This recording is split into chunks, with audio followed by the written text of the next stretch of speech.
Bonjour, je m'appelle Evelyne Bérubé, physiothérapeute à la clinique Axo Physio. Aujourd'hui, nous parlerons des lombalgies.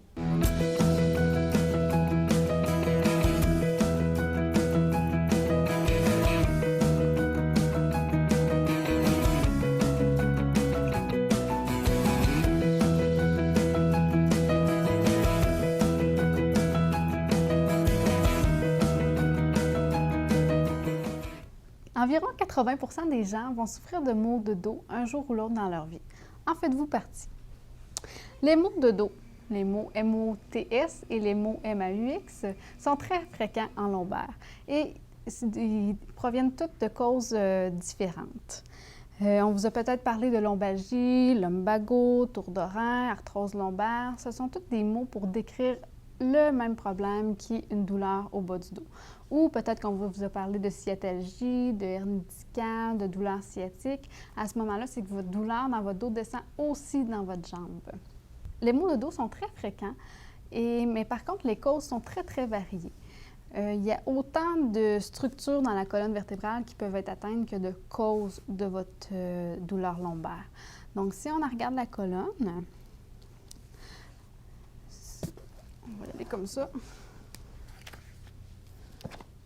Ici, on a le bassin et en bleu, c'est les vertèbres lombaires, donc les vertèbres du bas du dos. Il y en a 5. À chaque vertèbre, on va trouver les facettes articulaires, qui sont les articulations qui font que la colonne peut bouger. À chaque trou ici, on a un nerf qui sort. On a des ligaments qui relient tout ça, qu'on ne voit pas présentement sur la colonne vertébrale. On a entre toutes les vertèbres, on a le petit affaire blanc, c'est un disque intervertébral. Quand on a un hernie discale, on voit ici le petit bombement en rouge, c'est un hernie discale, c'est le disque qui vient bomber.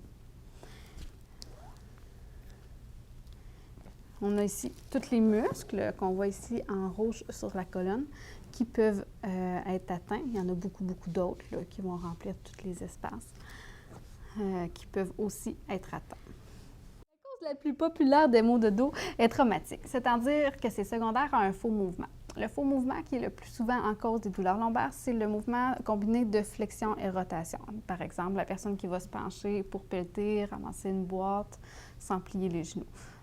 Une douleur qui apparaît de façon plus graduelle est souvent secondaire à de mauvaises postures. Donc, les personnes debout qui se tiennent juste sur une jambe ou qui ont des jambes qui ne sont pas égales, une mauvaise posture dans l'automobile, qu'on s'arrondit le bas du dos ou assis sur votre divan. Ça peut être secondaire à des mauvaises habitudes de travail ou à l'usure des articulations qui est liée au vieillissement. Dépendamment des structures qui sont atteintes, vos symptômes seront variables. Donc, vous pouvez avoir des douleurs au dos ou aux jambes, des tensions musculaires. On peut même voir des engourdissements ou des picotements dans les jambes, dans les pieds.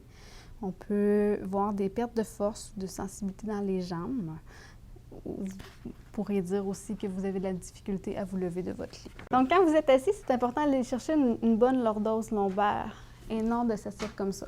Donc, à votre chaise de travail, vous pouvez rajouter un petit coussin lombaire ou ça peut être juste une serviette que vous roulez tout simplement. Quand vous passez l'aspirateur, faites bien attention à garder votre dos droit, évitez le plus possible les torsions. Pliez les genoux, puis aussi ajuster le tuyau de votre aspirateur pour qu'il soit assez long.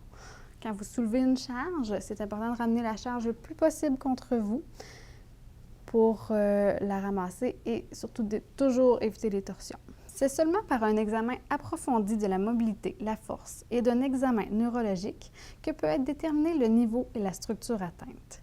Par la suite, il sera possible d'envisager un traitement approprié et complet. Le traitement sera très différent, par exemple, pour une entorse lombaire ou un hernie discale. Donc, ce n'est pas parce que la douleur est à la même place que la cause est pareille. Et le traitement pourra être très différent d'une personne à l'autre et même dans le temps. Par exemple, un même client se blesse il y a 2 ans. Il a des traitements et son problème se règle. 2 ans plus tard, la douleur revient, mais le traitement ne sera probablement pas pareil parce que la cause de la douleur risque d'être différente. Ici, à la clinique Axo Physio, le physiothérapeute va vraiment évaluer votre condition pour trouver c'est quoi les structures qui sont atteintes, c'est quoi les causes, et il va faire un traitement qui est très spécifique à votre condition. Un autre exemple. 2 clients vont avoir mal au dos. Le premier, il y a un hernie discale ou un bombement discal. Donc, lui, c'est très, très important d'éviter les mouvements vers l'avant. Fait que tout ce qui est flexion, tout ce qui est vélo, on évite ça.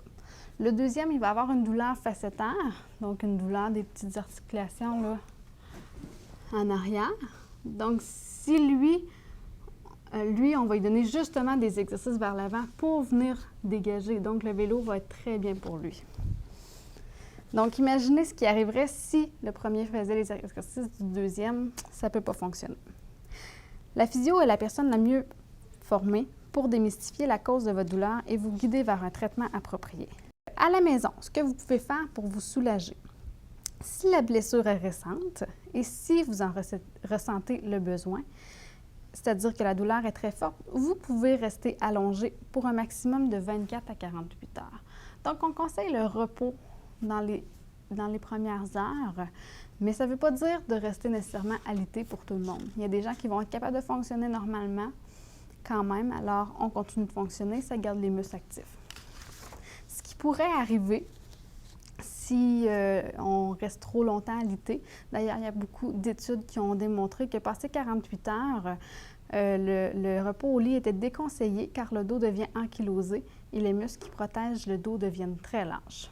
Lorsque la douleur est forte, se coucher et se lever du lit devient très pénible. Voici quelques conseils pour faciliter la tâche. Donc, Valérie, pour te lever du lit, tu vas commencer par plier tes genoux.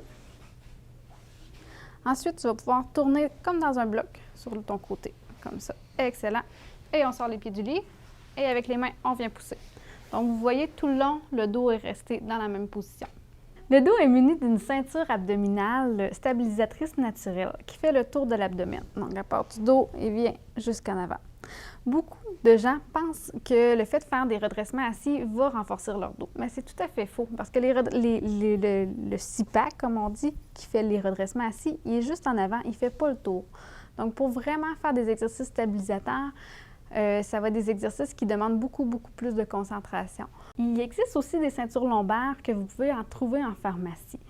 Malheureusement, plusieurs études ont conclu que ce n'est pas recommandé de les utiliser parce que justement, ils se trouvent à remplacer les muscles, puis à long terme, ça fait que vos muscles deviennent très, très lâches et va entraîner des récidives d'entorse lombaire. Consultez un professionnel de la santé avant de débuter quel exercice que ce soit. Même si vous avez l'impression de souffrir du même problème que votre voisin, il est fort probable que ce ne soit pas le cas. Souvenez-vous que vous pouvez prévenir les maux de dos en conservant un meilleur alignement possible de votre colonne lors du soulèvement de charge et surtout en recrutant votre ceinture musculaire abdominale profonde.